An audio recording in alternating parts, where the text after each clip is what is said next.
ابوبکر صدیق کے گھر تشریف لائے۔ محرم گزر گیا، 26 صفر تھا، اور کہا کہ ہجرت کا امر آ چکا ہے۔ دوپہر تھی شدید۔ ابوبکر رہتے تھے جو بڑا ہوٹل نہیں بنا، بڑا ہوٹل لمبا چوڑا، اس کے پیچھے جو محلہ تھا یہاں تھا ابوبکر۔ وہ جب یہ سب کچھ نہیں تھا تو اس وقت مکے کے دوستوں نے بتایا بھئی یہاں صدیق کا گھر تھا، یہاں اللہ کے نبی کا، حضرت خدیجہ کا سر بتایا تھا۔ تو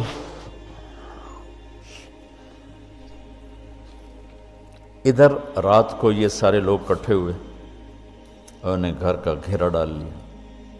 گرمیاں تھیں، ستمبر کا مہینہ تھا، تو آپ نے حضرت علی کو اپنی جگہ لٹایا باہر، چادر اوپر لے کے لیٹ گئے۔ آپ ان کو بیچ میں سے چیر کے نکل گئے، وَجَعَلْنَا مِن بَيْنِ أَيْدِيهِمْ سَدًّا وَمِن خَلْفِهِمْ سَدًّا فَأَغْشَيْنَاهُمْ فَهُمْ لَا يُبْصِرُونَ۔ تو شیطان نے شور مچایا، نکل گیا نکل گیا نکل گیا۔ ایک لمحے کے لیے وہ اندھے ہو گئے، پھر ایسے دیکھا تو وہ سویا ہوا۔ ایسے ہی کسی نے آواز لگائی، اور کمبخت ایمان سے خالی تھے، اور معاشرت اس وقت بھی ایسی تھی کہ گھر گھس کے قتل نہیں کرتے تھے۔ یہ ان کے اصول تھے کہ کسی کو گھر کے اندر جا کے قتل نہیں کرنا، کہ عورتیں خوف زدہ نہ ہوں، بچے خوف زدہ نہ ہوں۔ یا مسجدوں میں آ گئے تو بھائی پھر انتظار کرتے رہے۔ جب صبح ہوئی تو حضرت علی اٹھے۔ اچھا، انہوں نے کیا کیا؟ انہوں نے کہا پتھر مارو، دیکھو کیا کرتا ہے، شاید کپڑا ہٹائے چہرے سے، تو پتھر مارے۔ تو حضرت علی کو پتھر لے کر ہائے کرے، ہائے، لیکن چہرہ سے کپڑا نہیں ہٹایا۔ صبح ہوئی تو کدھر ہے محمد کا؟ مجھے کیا خبر، تم باہر تھے میں اندر تھا، مجھے کیا خبر؟ تو پھر وہ کہنے لگے ہمیں شک تو رات کو ہی پڑ گیا تھا، اس لیے کہ اسے جتنے بھی پتھر پڑتے تھے کبھی ہائے نہیں کرتا تھا، اور تیری جو ہائے تھی نا، رات کو شک میں پڑ گئے تھے کہ یہ وہ نہیں ہے، لیکن بس ہم دھوکہ کھا گئے۔ تو آپ وہاں سے نکلے تو یہ 27 کی رات تھی، 27 صفر، اور ستمبر کا مہینہ تھا۔ تو 622 عیسوی تھی۔ باقی ستمبر کی تاریخ دیکھ لینا۔ تو ادھر ہے مدینہ اور ادھر ہے جبل ثور۔ تو ابوبکر نے عرض کی میں نے ایک غار ڈھونڈ رکھا ہے، پہلے وہاں چلتے ہیں، تو جب ہماری تلاش ذرا رک جائے گی پھر ہم نکلیں گے۔ تو اللہ کے نبی پنجوں کے بل چل رہے تھے، پنجوں کے بل۔ پنجوں کے بل اس لیے چل رہے تھے کہ پاؤں کا نشان دیکھ کر کھوجی پیچھے نہ پہنچ جائے۔ یہ ایک علم تھا جو اب مٹ گیا ہے، چونکہ سڑکیں پکی ہو گئیں تو چور کا نشان ختم ہو جاتا ہے۔ جب سڑکیں کچی ہوتی تھیں تو اس کے قدموں کو کھوجی پہچانتا ہوا چلتا چلتا چلتا اس کے گھر پہنچ جاتا تھا، چاہے وہ 100 میل ہوتا تھا۔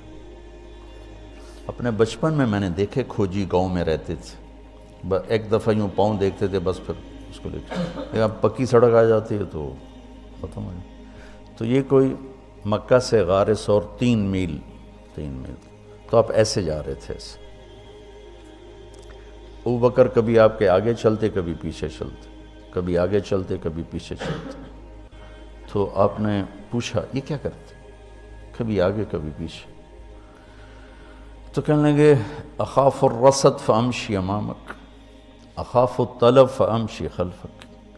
جب مجھے یہ خیال آتا ہے کہ کوئی آگے چھپا ہوا حملہ آور حملہ نہ کر دے دشمن تو میں آگے ہو جاتا ہوں، جب مجھے خیال آتا ہے پیچھے سے کوئی پہنچ نہ جائے تو میں پیچھے ہو جاتا ہوں، اس طرح۔ تو آپ نے بہت شکریہ ادا کیا ان کا۔ جب پہاڑ پہ چڑھنے کا وقت آیا تو آپ کی انگلیاں زخمی ہو گئی تھیں ایسے چلتے چلتے۔ کس قدر نبی اسباب کی رعایت کر رہے ہیں۔ اسباب کی رعایت کتنی ضروری ہے۔ اللہ سے ہوتا ہے، اللہ کے غیر سے نہیں ہوتا، 100% سچ ہے، لیکن اس کا محل بہت غلط استعمال ہو رہا ہے۔ تو ابو بکر نے آپ کو کندھے پہ بٹھایا اپنی کمر پہ، اور غار جبل سور ایسے سیدھا پہاڑ ہے ایسے، میری آج تک ہمت نہیں ہوئی چڑھنے کی، حالانکہ کتنے سالوں سے اللہ لے جا رہا ہے۔ تو آپ کو اپنے کمر پہ بٹھا کے اوپر پورا پہاڑ اوپر چڑھے، پھر آپ کو باہر کھڑا کر دے گا، آپ اندر نہیں جائیں گے، خود اندر گئے، ایسے اس کو ٹٹول کے جتنے سوراخ تھے پتھروں سے بند کر دیے، سوراخ باقی بچ گئے، تو اپنی پگڑی اتاری، پھاڑ کے سوراخ بند کی، پھر سوراخ باقی تھے، کرتا اتارا اور پھاڑ کے سوراخ بند کیے، ایک باقی رہ گیا جس میں وہ سانپ تھا۔ علماء نے لکھا ہے کہ وہ سانپ جو ڈس رہا تھا، ایک تو سانپ اپنی فطرت سے ڈستا ہے نا، علماء نے لکھا ہے وہ اس لیے ڈس رہا تھا کہ وہ راستہ مانگ رہا تھا دیدار نبوت کے لیے۔ یہ کئی علماء نے یہ لکھا ہے کہ وہ اپنی فطرت سے نہیں، احتجاج کر رہا تھا کہ میں نے راہ دے، میں بھی دیدار کروں، میں بھی دیکھنا چاہتا ہوں۔ یہ تھا۔ تو کہا یا رسول اللہ آئیے۔ جب آپ اندر تشریف لائے تو اندھیرا تھا، پتہ نہیں چلا، تھوڑی سی روشنی ہوئی تو دیکھا ابو بکر کا نہ کرتا تھا نہ عمامہ۔ تو آپ نے پوچھا تیرا کرتا کدھر ہے، تیری پگڑی کدھر ہے؟ تو انہوں نے اشارہ کیا کہ یہ سارے سوراخ تھے۔ تو اللہ کے نبی کی آنکھیں چھلک پڑیں، اور آپ نے ایک دم بے ساختہ کہا یا اللہ میں ابو بکر سے راضی ہوں، تو بھی اس سے راضی ہو جا اور اسے جنت میں میرا ساتھی بنا دے۔ تو اسی وقت جبریل اترے اور آ کر کہا یا رسول اللہ تعالیٰ خوشخبری دے رہے ہیں کہ وہ آپ کے ساتھی سے راضی ہو چکے ہیں اور جنت میں یہ آپ کے ساتھی بھی ہیں۔ یہ خوشخبری ہے کہ یہ جنت میں آپ کے ساتھی ہیں۔ تو انہوں نے، قریش نے کھوجی بلا لی، تو انہوں نے وہ انگلیاں پکڑ لیں اور ان انگلیوں پہ چلتے چلتے چلتے جبل سور پہنچا دیا۔ تو اللہ نے ان کے آنے سے پہلے، غار کا دہانہ بڑا ہے، ایک بیل ہو گیا، اس کے بیچ میں مکڑیوں نے جالے پھیلا دیے، ایک کبوتری نے تن کے رکھ کے انڈے دے دی، تو ان کے جانے سے پہلے 2 کام ہو چکے تھے۔ تو وہ کھوجی کیسا، حالانکہ پہاڑ پہ تو کچی زمین پہ تو پورا پاؤں لگتا ہے، پہاڑ پہ تو ایسے ایک آدھ کوئی نشانی پڑتا ہوگا، تو کیسا علم تھا، ان کو لا کر اس نے دروازے پہ کھڑا کر دیا، کہیے اس سے آگے کوئی نہیں۔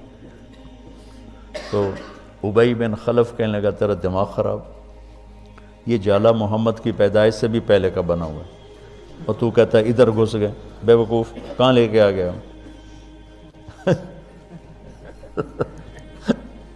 اب ابو بکر ڈر رہے تھے کہ یا رسول اللہ اب کیا ہوگا؟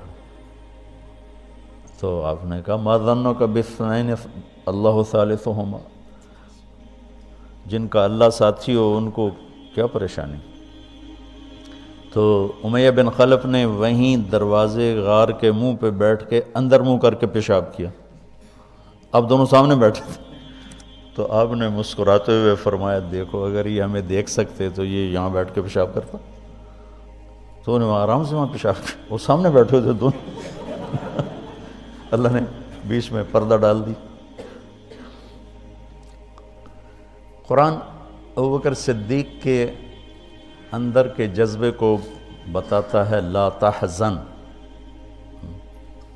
لا تحزن۔ قوم موسیٰ جب سامنے پانی اور پیچھے فرعون، تو ان کے جذبات کی ترجمانی کرتا ہے انا لمدرکون، انا لمدرکون۔ 40 برس کی صحبت اٹھائی ہے 2 نبیوں کی، ہارون اور موسیٰ۔ وہ کلیم اللہ ہیں، پہلے رسول کلیم اللہ، رسول تو ان سے بھی پہلے تھے، کلیم اللہ، پہلے کلیم اللہ ہے، اور 4 بڑے انبیاء میں سے ایک ہیں، ابراہیم، موسیٰ، عیسیٰ، نوح، اور 5ویں ہمارے نبی سب سے بڑے۔ تو جب آگے سمندر اور پیچھے فرعون، تو ان کو اپنے نبی کی کوئی فکر نہیں رہی، نہ موسیٰ علیہ السلام نہ ہارون۔ انا میں غور کرو، اور لام پہ غور کرو، ایک انا اور لام، اس کا ترجمہ میں یوں کیا کرتا ہوں کہ کہنے لگے موسیٰ تو نے مروا کے ہی چھوڑا ہمیں، آپ کا کیا بنے گا، اب کیا ہوگا، آپ کی جانوں کو خطرہ ہے، ہم مارے گئے، ہم پکڑے گئے۔ تو آگے موسیٰ علیہ السلام نے اتنی شدت سے کہا کلا۔ کلا کا ترجمہ میں یوں کیا کرتا ہوں کہ ہو تسی اسے لیک کہ یا تسی پانی ڈوب جاؤ یا تو فرعون لتر مارے، لیکن ان معی ربی، میرا رب میرے ساتھ ہے، مجھے بچائے گا تو میری تو فعل تم بھی بچو گے۔ تو انا لمدرکون ان کے ذہن کی عکاسی کرتا ہے، پستی ذہن کہ صرف اپنی پڑ گئی، اور لا تحزن عکاسی کرتا ہے کہ ابراہیم، ابوبکر اپنی جان کا اگر خوف ہوتا تو لفظ آتا لا تخف، انہیں غم لگ گیا اپنے نبی کا کہ اب میرے نبی کا کیا ہوگا۔ تو حزن اپنے لیے نہیں، اپنے دوسرے کے لیے، آپ کی اب آپ کا کیا بنا، اب میرے نبی کا کیا بنے گا، اس کیفیت کے لیے قرآن نے اس میں عظمت صدیق ہے، لا تحزن، کہ انہیں اپنا کوئی فکر نہیں تھا، انہیں فکر پڑ گیا نبی کی۔